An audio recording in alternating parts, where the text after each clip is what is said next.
Today we're going to talk about different investment types and talk about what the pros and cons of each one and why they may or may not work for you at this stage. Talked about strategy in a previous video, and that's around goals, budget, location and risk appetite, and ability, which is an important one too. Today we're just going to talk a little bit more specifically about the different strategies.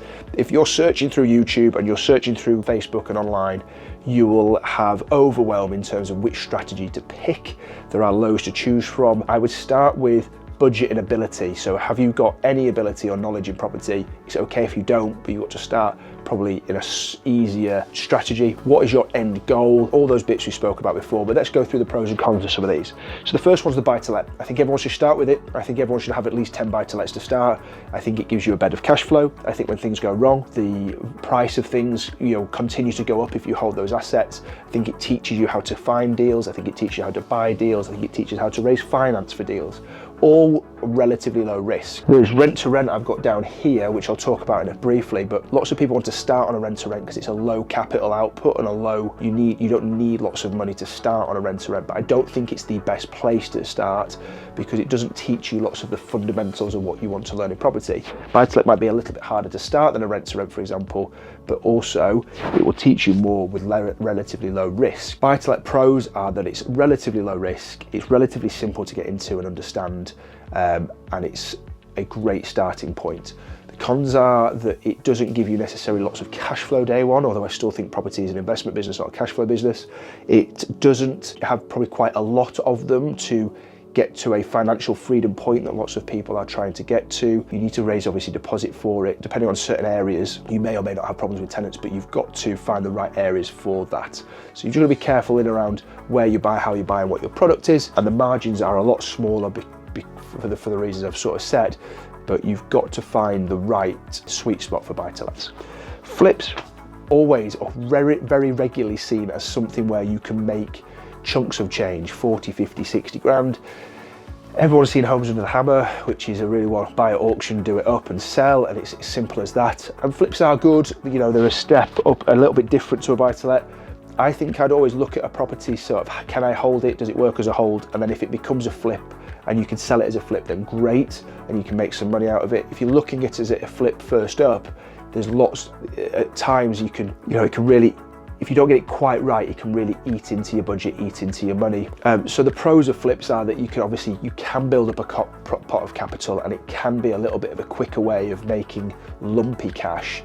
The cons are that you've got to manage the refurbs and make sure they're right.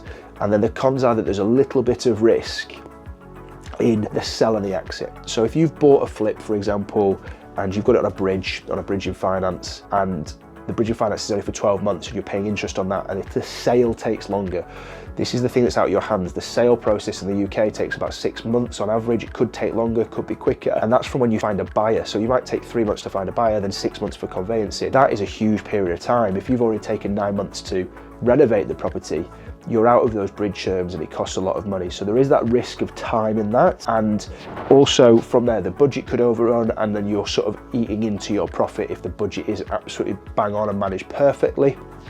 And if you are selling it, you do want to try and make it a little bit better than if you were probably holding on for a rental property, because you want it to sort of really gleam and shine and make it work and get the top dollar for it.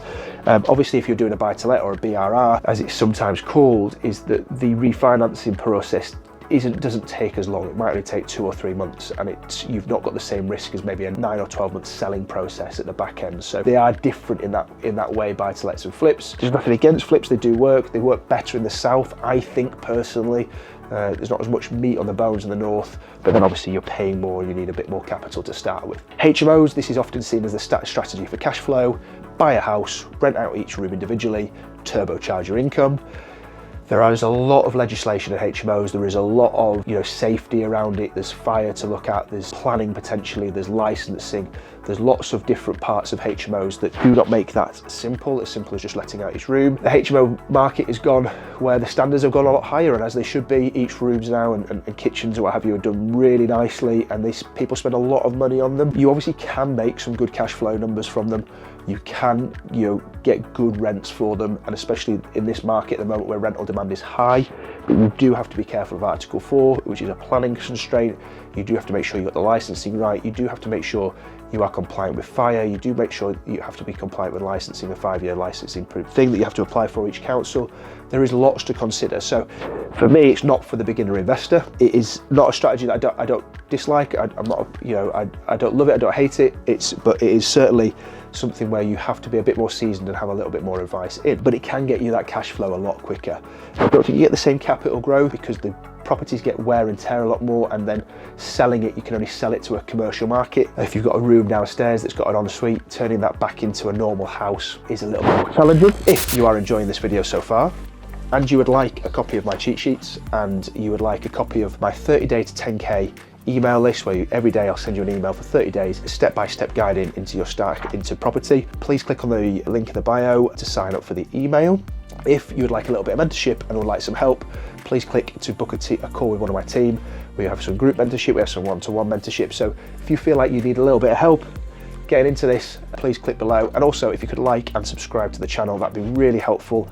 I'm loving YouTube at the moment. I'm loving the longer form content. I'm loving the interactions that we get with people and some of the comments I get back to it. So I'm gonna want to put a bit more energy into it. So if you could like and subscribe, that'd be helpful, thank you. Serviced accommodation. So serviced accommodation is Airbnb, booking.com. This is a slightly different business to property investment for me. So I think that we have property investment, so you find the deal, and then serviced accommodation is a bit more hospitality. So this is where your property will be furnished, you need cleaners, you need stuff like tea, coffee, all sort of ready in each property, linen changes, you need lots of elements. It's hospitality, you need good reviews, you need to manage the host, is in like the hosting provider, stuff like Airbnb, and make sure that you are on it all the time. So you might get more for a nightly rate, but you potentially get more hassle. Can the tenants get in if they've lost the keys?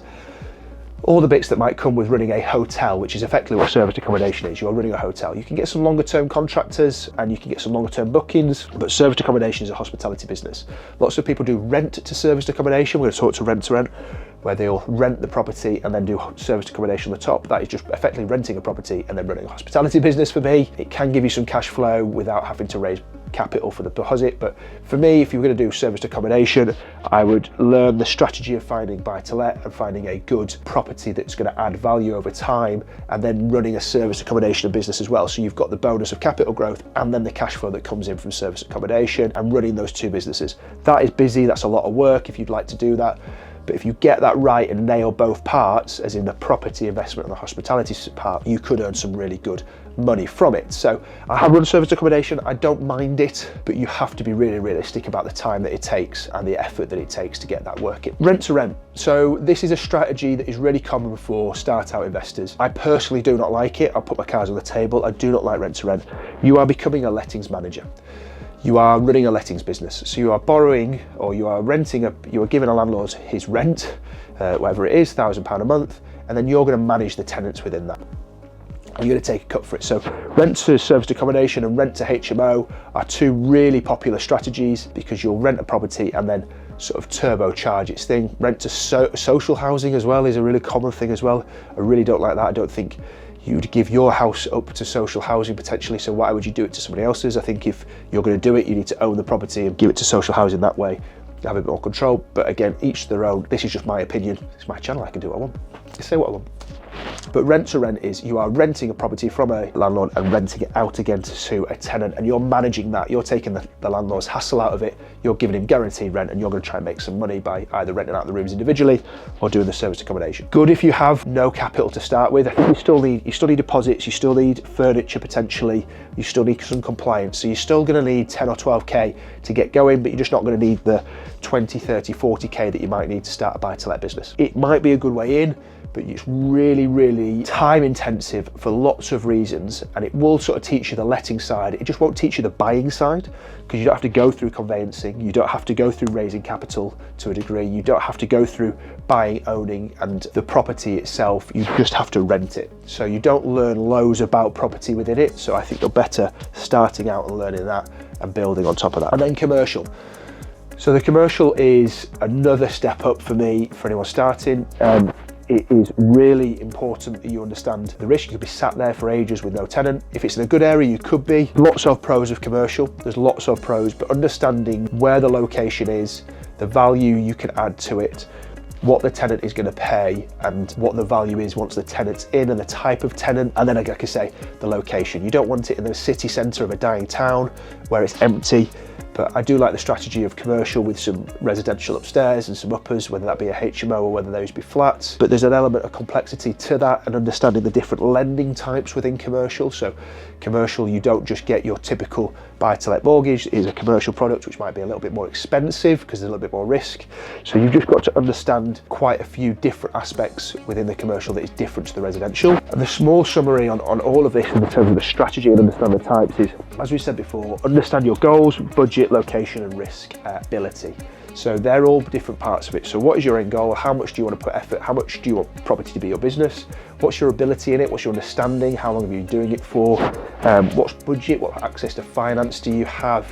What's your location? You know, are you trying to buy, you know, a commercial property in a dying town in the northeast? You know, what is your location? What's the demand of properties there?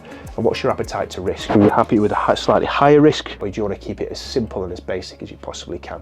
Hopefully that helps you choose a strategy today. I look forward to seeing you in the next video.